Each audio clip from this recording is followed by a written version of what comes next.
clés pour aimer à nouveau après une rupture. Oui à l'amour, même après une douloureuse rupture. Une rupture amoureuse n'est jamais facile à encasser. Qu'on était en somme 1 mois ou 10 ans. Mais une fois que la tempête se calme, il faut aller de l'avant, ranger les mouchoirs et rebondir. Pour beaucoup, la séparation est tellement difficile que la peur de tomber encore une fois dans un grand chagrin d'amour est bien présente. Il est donc compliqué de dire oui à nouveau à l'amour. Pour se remettre en scène et pour pouvoir aimer à nouveau, voici les clés essentielles à retenir. 1. Dites stop à la culpabilité. La rupture fragilise. Il suffit d'un rien pour que cette satanée culpabilité vous rattrape.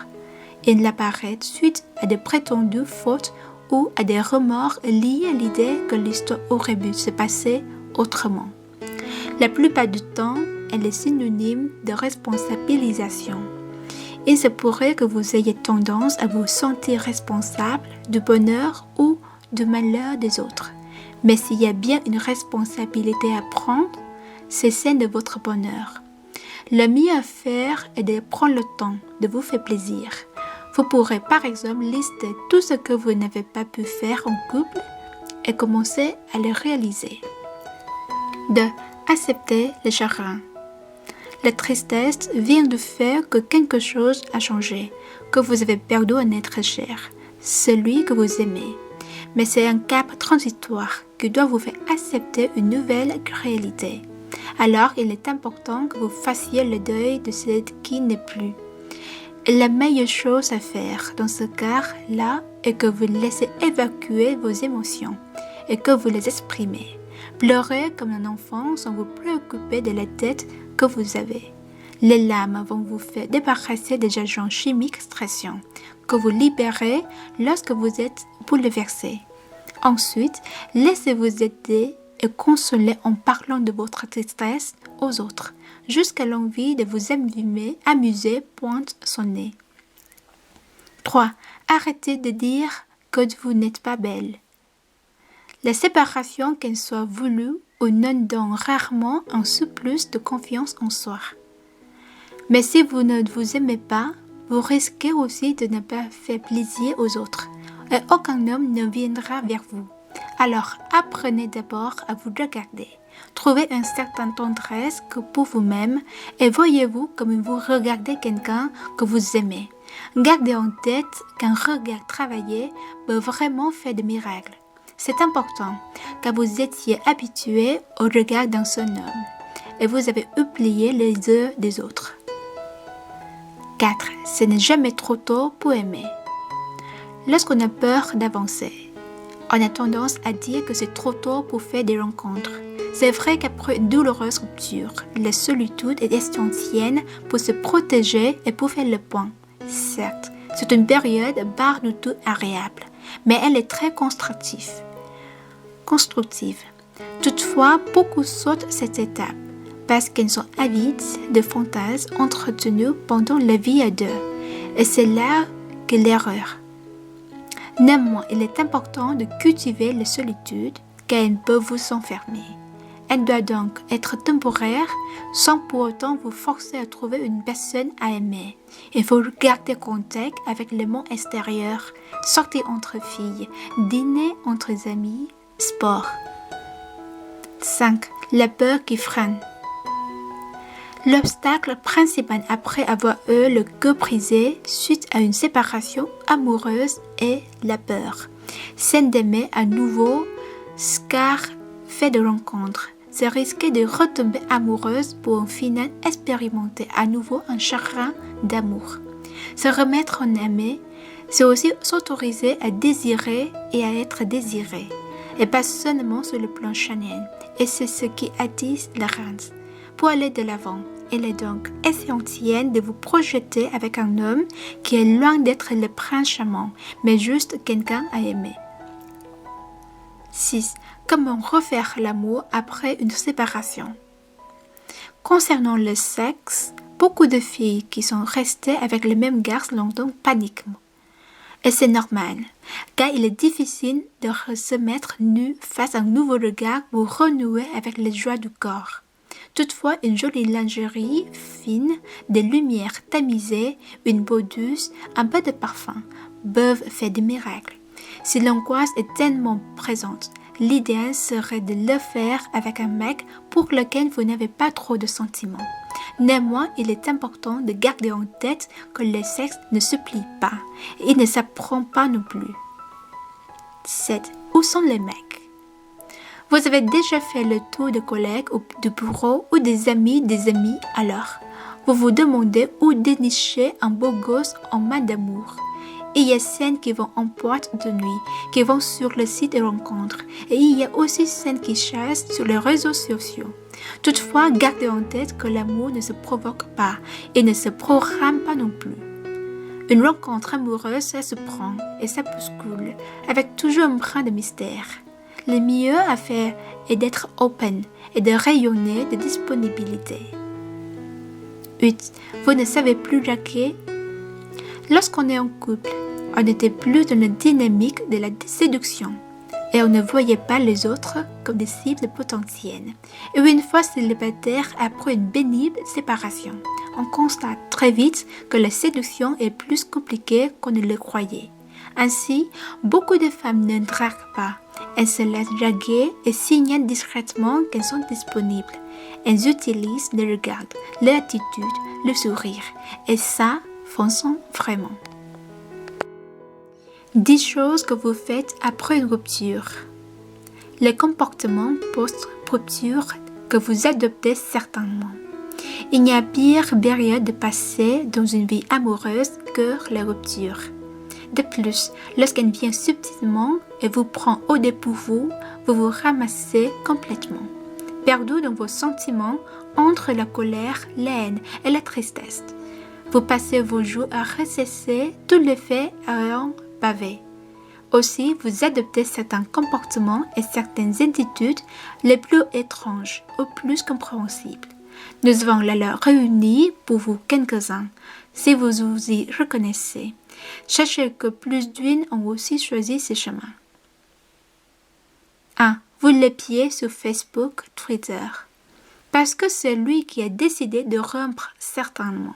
Il y a une autre fille derrière toute cette mascarade. Vous vous lancez alors dans une investigation poussée, telle une vraie espionne. Vous le traquez sur les réseaux sociaux. Tout de passer au binge. Fin. Ses ajouts d'amis, les photos qu'il like et ses commentaires. Également les commentaires des autres filles sur ses photos, mais aussi et surtout son éventuel changement de statut en couple à célibataire pour de nouveau être en couple. Quand il le proclamera et qui sera l'heureuse élue. 2. Vous vous faites belle au cas où vous allez le croiser. Vous savez pertinemment que vous vous croiserez sur le chemin du boulot ou que vous êtes tous les deux conviés à une soirée commune. Aussi, c'est le moment de mettre le paquet. Soin de visage, maquillage, décolleté, escapin. Sans des mises pour qu'il prenne conscience de tout ce qu'il a perdu. Vous voulez le faire regretter amèrement compte tenu de votre tenue maxi moulante qui souligne trop bien vos merveilleuses coupes. Vous n'y êtes pas allé de main moite. 3.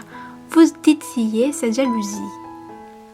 Vous ne vous êtes pas arrêté à vos tenues ultra affriolantes quand vous vous trouvez au même endroit. Vous n'hésitez pas à vous désampuler auprès de ces messieurs et même à vous retrouver tout seul au milieu d'une bande de copains qui ne sont pas indifférents à votre sensualité. Mais encore, sur vos photos sur les réseaux sociaux, vous vous affichez constamment avec des beaux mecs sans parler de vos nombreux commentaires qui prêtent à confusion, histoire de lui piquer une crise de jalousie post-rupture quoi. 4. Les chansons dérumantes, vous les connaissez. C'est un passage obligé.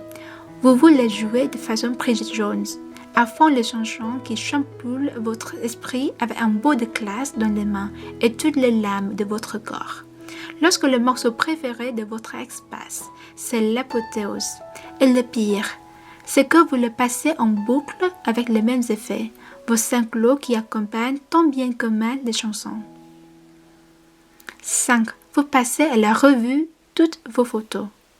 Assis sur le canapé, le pot de glace fini à la main et les chansons déprimantes en sourdine. C'est le moment propice pour vous lancer dans une toute autre vague de nostalgie. Vos albums photos.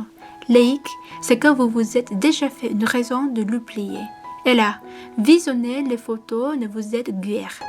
Elles ne vous rappellent que les bons moments passés ensemble, alors que vous essayez de ne remémorer que des pires. 6. L'alcool devient une issue. La douleur et le chagrin vous accompagnent de jour comme la nuit. Boire est alors une alternative simple pour noyer toute cette mélancolie. Mais en êtes-vous sûr?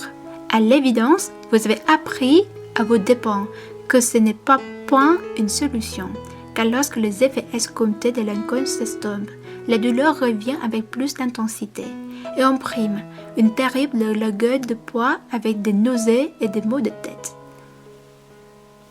7. Vous le harcelez avec vos textos. Dans un premier temps, vous envoyez des dizaines de pourquoi suivis de quelques textos lui confiant à quel point son absence est douloureuse. Vient ensuite vos périodes d'ivresse, dans lesquelles vous arrivez à saturer tout un réseau par les SMS qui lui sont destinés. Vous écrivez tout, de vos peines à vos colères, sans parler de nombreuses fois où vous le suppliez de vous reprendre, et parfois même avec des menaces. Vous n'avez plus aucune notion de dignité lorsque l'alcool vous monte à la tête. Et ça vous est égal, car après tout, vous n'avez plus rien à perdre, mais tout à y gagner. Mais encore une fois, en êtes-vous sûr? 8. Vous passez et repassez votre relation en boucle. Vous passez la plupart de votre temps à essayer de trouver une réponse à cette situation qui vous paraisse incongrue. Mais pourquoi en êtes-vous arrivé là? Vous revoyez chaque instant passé ensemble, les mots échangés, ses regards, ses attitudes. Vous essayez d'exploiter les moindres pistes, mais en vain. Vous ne trouvez aucune réponse éclairée et précise. Aussi, vous replongez dans chacune des étapes précipitées dans le paragraphe précédent. C'est un cercle infernal. 9. Vous vous enfermez chez vous. Après la rupture, vous ne voulez plus sortir de chez vous. Fini les balades amoureuses dans le parc, les dîners resto, les soirées ciné. Alors, à quoi bon remettre un pied dehors? Vous avez fait du canapé votre meilleur allié qui est à la fois votre lit et votre QG, car vous devez avoir un bureau pour traiter cette affaire. Vous procédez aux recherches tant sur la raison profonde de la rupture que sur les meilleures façons de le surmonter. Mais c'est aussi très pratique pour votre morfondre en l'âme, tout en regardant des films romantiques. D'un autre point de vue, il vaut mieux que vous restiez à l'intérieur, compte tenu de votre mine affreuse qui est tout à fait compréhensible, seulement pour certains. 10. Vous revivez enfin. Les jours passent et les 100 semaines se succèdent, et vous avez fini par surmonter cette période noire. Il était temps. Vous avez décidé de reprendre le cours de votre existence. Avec de nouveaux objectifs, vous êtes plus motivé que jamais. Vous avez enfin vaincu vos peurs et enterré tous les sentiments que vous avez pu avoir pour votre ex. Vous partez à la conquête de nouvelles rencontres. Vous voulez maintenant commencer une toute nouvelle histoire. Mais pire à cette période même, à ce nouveau départ, voilà qu'il refait surface. À roi qu'il revient en rampant vous implorant de la reprendre. Et là pour lui, c'est trop tard, les dés sont jetés.